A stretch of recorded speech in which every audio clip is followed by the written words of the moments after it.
tout dit. En Chine, les banques mettent les billets en quarantaine. Je vous dis, hein, ça date du 15 février également. La Chine nettoie et met en quarantaine les billets de banque usagés dans l'objectif affiché de limiter la propagation du virus, ce qui a obligé la Banque centrale chinoise à émettre en urgence de nouveaux billets à l'intention du Hubei, la province à l'épicentre de l'épidémie.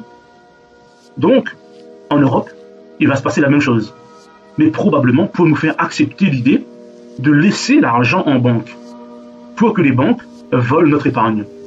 La banque HSBC en faillite, donc c'est le début de la fin les amis, hein, je vous dis tout de suite. Hein. Ça va se casser la gueule de pas longtemps là, 35 000 licenciements, c'est pas rien. Et il y en a plus que ça, hein, visiblement. Donc je vous dis tout de suite, l'information qui est là, c'est le début de ce qui va se passer en Europe. À un moment donné, les gouvernements vont vous dire, on va limiter les billets, etc., pour éviter la propagation du coronavirus. Plus de pièces, plus de billets, uniquement les cartes bancaires. Comme si les gabiers ne pouvaient pas être contaminés, quoi. Ces gens-là nous prennent vraiment pour des cons. Les gabiers, quand vous appuyez sur les boutons et tout, ça peut être contaminé. On est d'accord. Donc ça change rien. À un moment donné, ils vont peut-être nous dire, les gabiers ne fonctionnent plus parce que, voilà, les gabiers sont contaminés. Ils vont nous faire le coup à un moment donné, vous allez voir. Hein. Ils vont aller jusque-là. Ils vont aller jusque-là. Franchement, on voit ça arriver à 10 000 km en fait. Hein. Donc on voit le système qui se met en place pour nous faire accepter la fin de l'argent liquide.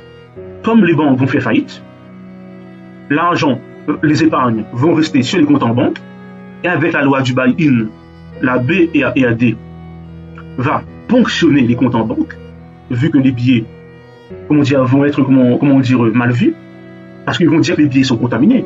Mais à un moment donné, ce sont les gens eux-mêmes qui vont dire non, on ne prend plus de billets, faut pas tomber malade, on va prendre que les cartes. Ce sont les gens eux-mêmes qui vont donner la colle au système. Vous voyez ce que je veux dire? Le système tient par les gens, tient par la soumission des gens. Ok, la soumission volontaire, hein, c'est ça. Et que lorsqu'ils vont dire les billets sont en quarantaine, il y aura une soumission volontaire des gens pour ne plus accepter les billets. Et les gens qui auront les billets seront mal vus. Vous comprenez ce que je veux dire? C'est comme pour la fin de l'argent liquide en Suède. En Suède, pour la fin de l'argent liquide, qu'est-ce qu'ils ont fait?